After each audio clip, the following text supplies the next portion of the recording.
Welcome to Pediatric Case Review. Today's lecture covers achondroplasia, the most common skeletal dysplasia.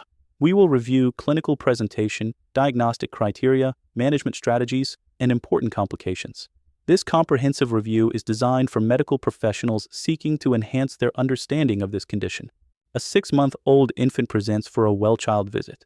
The pregnancy was normal, and birth weight was 3.2 kilograms.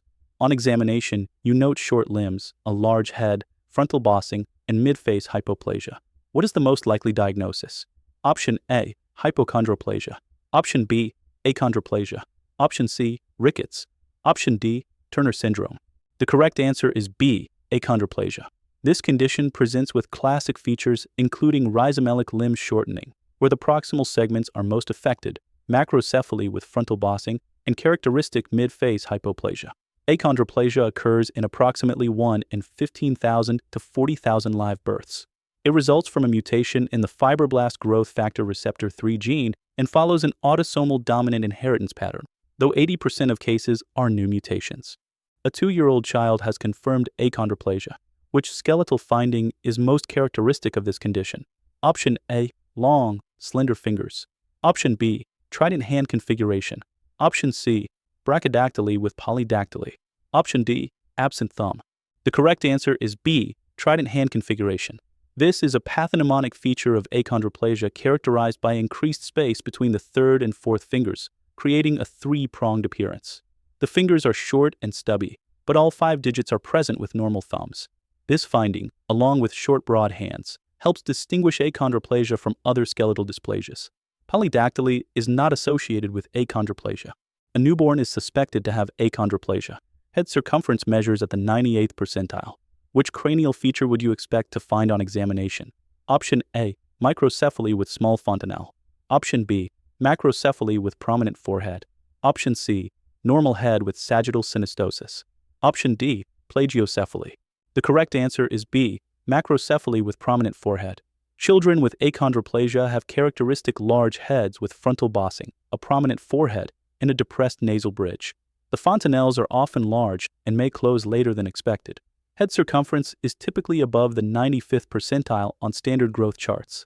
It is important to monitor for hydrocephalus, which can occur due to skull base abnormalities and foramen magnum stenosis. A 4-year-old child with achondroplasia presents for routine follow-up. On lateral view of the spine, you observe an exaggerated lumbar curve.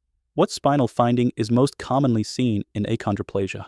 Option A, thoracic kyphosis. Option B, lumbar lordosis. Option C, scoliosis. Option D, cervical kyphosis. The correct answer is B, lumbar lordosis. Exaggerated lumbar lordosis is one of the most common spinal findings in achondroplasia. This develops due to ligamentous laxity, muscle imbalance, and the characteristic bone structure. The lordosis typically becomes more pronounced when the child begins walking. While some degree is expected, severe cases may require physical therapy and close monitoring. Thoracic kyphosis can also occur, particularly in infancy, but usually improves with growth. A 3-year-old child with achondroplasia is learning to walk independently. When standing, you observe that the knees point inward toward each other. What lower limb finding is typical in achondroplasia? Option A, genu valgum or knock knees. Option B, genu varum or bow legs. Option C, ps planus or flat feet. Option D, club foot. The correct answer is B, genu varum or bow legs. This is nearly universal in children with achondroplasia and results from abnormal growth at the proximal tibial physis. The deformity may worsen as the child grows and gains weight. Most cases can be managed conservatively with observation. However, surgical correction with guided growth or osteotomy may be indicated for severe progressive deformity, especially if associated with pain or functional limitations. Regular monitoring of limb alignment is important. During the examination of a 5-year-old with achondroplasia, you assess joint mobility and find increased range of motion in multiple joints. Which joint characteristic is typical in achondroplasia? Option A, generalized joint stiffness. Option B, joint hypermobility except the elbows. Option C, normal joint mobility throughout. Option D, ankylosis of major joints. The correct answer is B, joint hypermobility except the elbows. Children with achondroplasia typically have ligamentous laxity leading to hypermobile joints. However, the elbows are an important exception showing restricted extension and limited supination. This pattern is characteristic of the condition. The hypermobility can increase the risk of joint injuries and may contribute to delays in achieving motor milestones. Physical therapy can help strengthen supporting musculature around hypermobile joints. Parents bring their 12-month-old child with achondroplasia expressing concern about height. When plotted on standard growth charts, the child's height is below the 3rd percentile. What is the appropriate next step in assessment? Option A. Initiate growth hormone therapy. Option B. Plot measurements on achondroplasia-specific growth charts. Option C. Investigate for growth hormone deficiency. Option D. Reassure parents, no follow-up needed. The correct answer is B. Plot measurements on achondroplasia-specific growth charts. Children with achondroplasia have a different growth pattern than typically developing children, making standard growth charts inappropriate for assessment. Using condition-specific growth charts allows proper evaluation of whether the child is growing appropriately for their diagnosis. These specialized charts are available from organizations like the American Academy of Pediatrics. Growth hormone therapy is not standard treatment for achondroplasia. Regular monitoring using appropriate charts helps identify any additional growth concerns. An 8-month-old infant with achondroplasia presents with developmental concerns. On neurological examination, you find hypotonia, brisk reflexes, and ankle clonus. What complication should be suspected? Option A. Cerebral palsy. Option B. Foramen magnum stenosis with cord compression. Option C. Muscular dystrophy. Option D. Normal variant in achondroplasia. The correct answer is B. Foramen magnum stenosis with cord compression. This is a serious complication in achondroplasia resulting from a small skull base and narrow foramen magnum. The combination of central hypotonia with brisk reflexes and clonus suggests upper motor neuron involvement from spinal cord compression at the craniocervical junction. This is a medical emergency requiring immediate magnetic resonance imaging of the brain and cervical spine and urgent neurosurgical evaluation. Untreated compression can lead to respiratory complications, developmental delays, and sudden death. A 4-year-old child with achondroplasia presents with loud snoring and witnessed apneas during sleep. The parents also report daytime somnolence and chronic mouth breathing. What investigation is most appropriate? Option A. Chest radiograph. Option B. Echocardiography. Option C. Polysomnography or sleep study. Option D. Pulmonary function tests. The correct answer is C. Polysomnography or sleep study. Obstructive sleep apnea is very common in children with achondroplasia, affecting up to 75%. Contributing factors include mid-face hypoplasia, adenotonsillar hypertrophy, small chest cavity, and upper airway soft tissue redundancy. A formal sleep study is essential to quantify the severity. Treatment depends on the underlying cause and severity, and may include adenotonsillectomy, positive airway pressure therapy, or rarely tracheostomy for severe cases. Untreated sleep apnea can lead to pulmonary hypertension and developmental delays. What is the primary molecular defect responsible for achondroplasia? Option A. Decreased growth hormone production. Option B. Gain of function mutation in fibroblast growth factor receptor 3 gene. Option C. Collagen synthesis defect. Option D. Calcium metabolism disorder. The correct answer is B. Gain of function mutation in the fibroblast growth factor receptor 3 gene. Over 98% of achondroplasia cases result from a specific point mutation at nucleotide 1138, causing glycine 380 to be replaced by arginine. This gain of function mutation leads to constitutive activation of the receptor, which inhibits chondrocyte proliferation and differentiation at the growth plate. The result is impaired endochondral ossification, predominantly affecting long bones, while intramembranous ossification remains normal, explaining the characteristic short limbs with relatively preserved axial skeleton. In achondroplasia, which type of bone formation is primarily affected by the fibroblast growth factor receptor 3 mutation? Option A. Intramembranous ossification. Option B. Endochondral ossification. Option C. Both are equally affected. Option D. Neither. Only cartilage is affected. The correct answer is B. Endochondral ossification. The fibroblast growth factor receptor 3 mutation primarily affects bones formed through endochondral ossification, where cartilage templates are replaced by bone. This includes the long bones of the limbs, vertebrae, and skull base. Intramembranous ossification, which forms the skull vault and some facial bones, is relatively preserved. This differential effect explains why children with achondroplasia have short limbs and narrow skull base, but a large skull vault leading to the characteristic appearance of macrocephaly with short stature. A prenatal ultrasound at 28 weeks gestation shows a short femur length and a prominent forehead. Achondroplasia is suspected. What is the most definitive prenatal diagnostic test? Option A, repeat ultrasound in 4 weeks. Option B, maternal serum marker screening. Option C, amniocentesis with molecular genetic testing. Option D, fetal echocardiography. The correct answer is C, amniocentesis with molecular genetic testing. While ultrasound can suggest achondroplasia, particularly in the third trimester, definitive diagnosis requires molecular genetic testing of fetal DNA obtained through amniocentesis or chorionic villus sampling. Testing directly analyzes the fibroblast growth factor receptor 3 gene for the common mutations. This provides nearly 100% diagnostic accuracy. Prenatal diagnosis is important for genetic counseling, preparation for delivery, and postnatal management planning. Families should receive comprehensive counseling about the condition before making decisions. Radiographs are obtained for a newborn with suspected achondroplasia. Which radiographic finding is most characteristic of this condition? Option A, osteopenia and fractures. Option B, narrow interpedicular distance in the lumbar spine. Option C, Wormian bones in the skull. Option D, bowing of the radius and ulna. The correct answer is B, narrow interpedicular distance in the lumbar spine. In achondroplasia, the space between the pedicles narrows progressively from the first lumbar to the fifth lumbar vertebra, opposite to the normal pattern of widening. This is one of the most characteristic radiographic findings.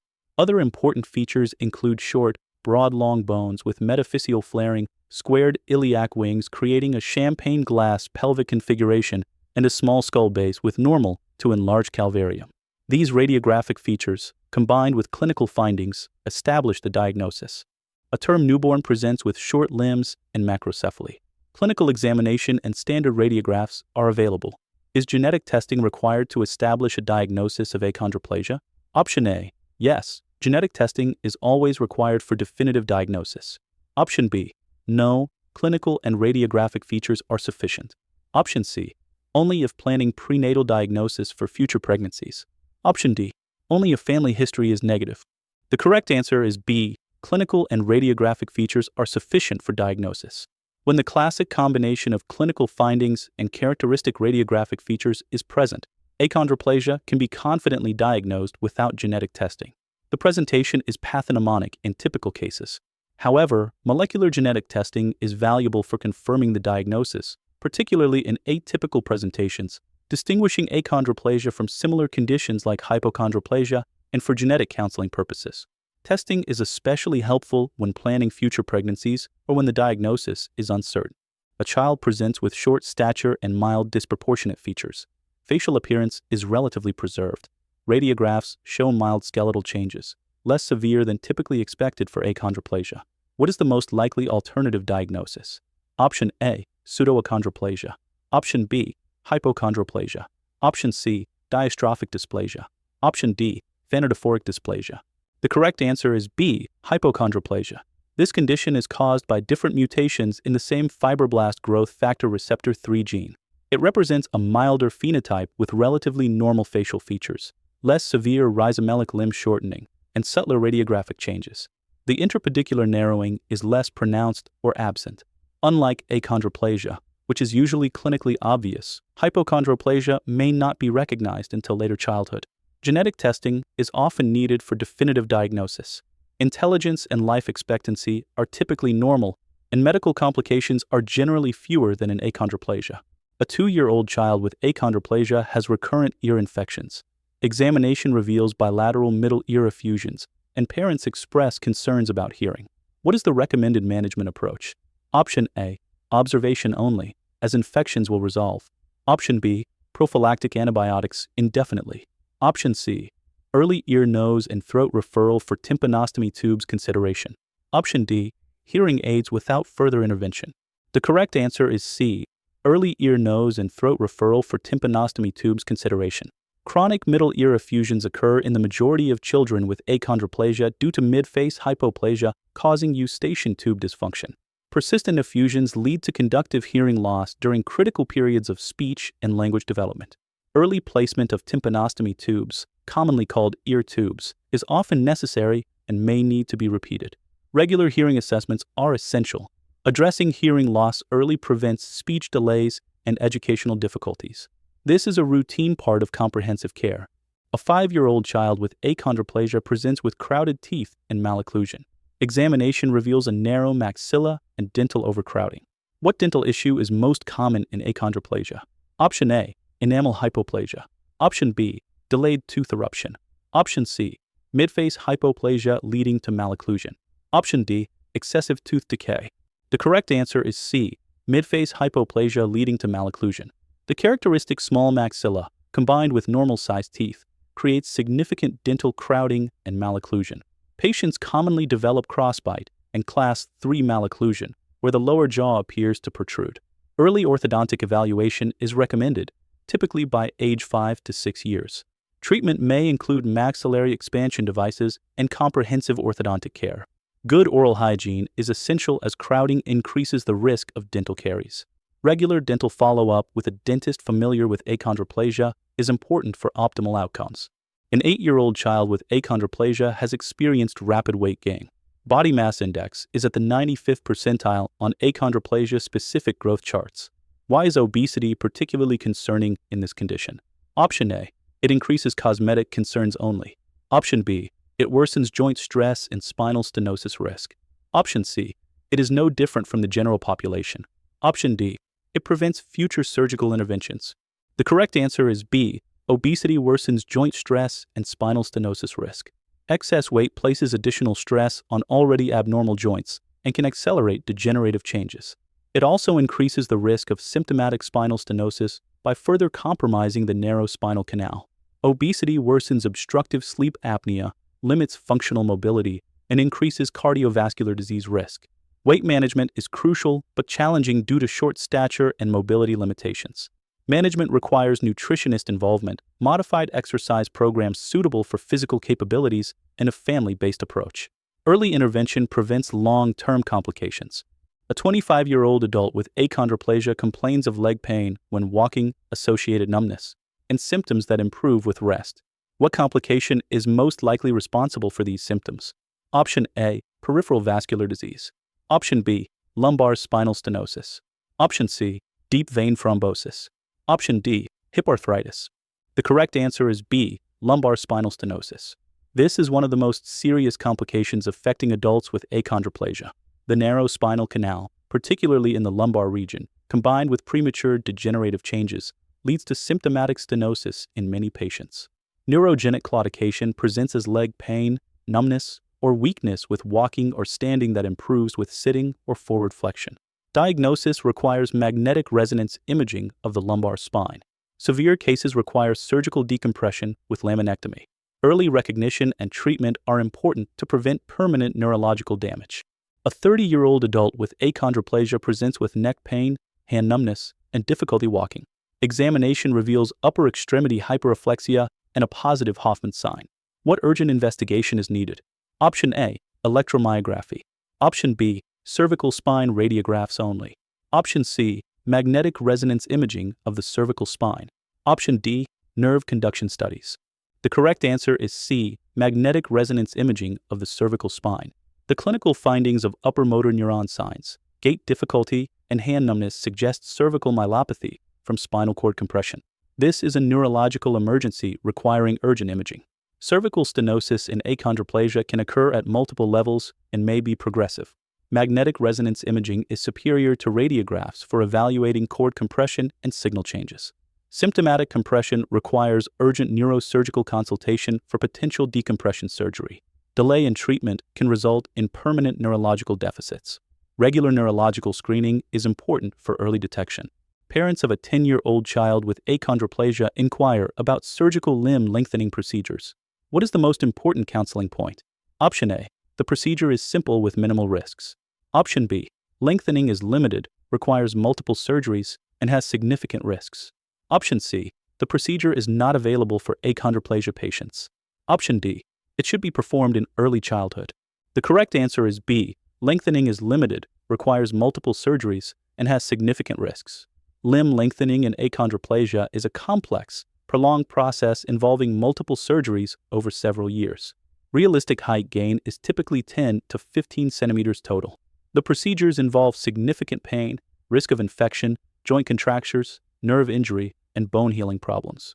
Multiple stages are needed for humeri, femora, and tibiae. This is a personal decision that should involve extensive counseling, including input from adults with achondroplasia. Many individuals choose not to pursue lengthening. The decision should never be rushed. Parents ask if there are any medications available to increase their child's growth in achondroplasia. What new therapy has recently been approved specifically for achondroplasia? Option A, growth hormone injections. Option B, vosoritide, a C-type natriuretic peptide analog. Option C, calcium and vitamin D supplementation. Option D, thyroid hormone therapy. The correct answer is B, vosoritide, a C-type natriuretic peptide analog. This medication was approved in recent years specifically for achondroplasia. Vosoritide works by counteracting the overactive fibroblast growth factor receptor 3 signaling, promoting chondrocyte proliferation at the growth plate. Studies show it increases growth velocity by approximately 1.5 centimeters per year. It requires daily subcutaneous injections. While promising, long-term effects on final adult height and medical complications are still being studied. Treatment is expensive and the optimal duration is unclear. Families should discuss benefits and limitations thoroughly before starting therapy. A 6-year-old child with achondroplasia is scheduled for adenotonsillectomy. What is the most critical anesthesia concern? Option A, medication allergy risk. Option B, difficult airway and cervical spine instability. Option C, prolonged emergence from anesthesia. Option D, increased bleeding risk. The correct answer is B, difficult airway and cervical spine instability. Children with achondroplasia present significant anesthesia challenges. Midface hypoplasia, relative macroglossia, and small airway caliber make intubation difficult. Additionally, cervical spine abnormalities including foramen magnum stenosis and potential atlantoaxial instability create risk during positioning and intubation. Preoperative cervical spine imaging should be reviewed. An experienced anesthesiologist familiar with achondroplasia is essential. Careful neutral positioning of the head and neck is crucial. Post-operative monitoring for respiratory complications is important due to baseline airway issues and risk of apnea. Parents ask about appropriate sports and physical activities for their 8-year-old child with achondroplasia. Which activities should be avoided due to high risk of complications? Option A, swimming. Option B, cycling. Option C, contact sports like football or rugby. Option D, walking. The correct answer is C, contact sports like football or rugby. Due to cervical spine vulnerability, including foramen magnum stenosis and potential atlantoaxial instability, collision sports pose unacceptable risk of catastrophic spinal cord injury. Activities involving jumping from heights, trampolines, or head-first diving are also contraindicated. Recommended activities include swimming, which is excellent and low impact, cycling with proper equipment, and walking. Modified gymnastics with proper supervision may be appropriate. Regular physical activity is important for maintaining healthy weight and cardiovascular fitness. Each child's specific anatomy and clearance from specialists should guide individual activity choices. A 28-year-old woman with achondroplasia is planning pregnancy. What is the most important obstetric consideration? Option A, increased risk of gestational diabetes only. Option B, cesarean section is likely required due to cephalopelvic disproportion. Option C, pregnancy is contraindicated in achondroplasia. Option D, no special considerations are needed.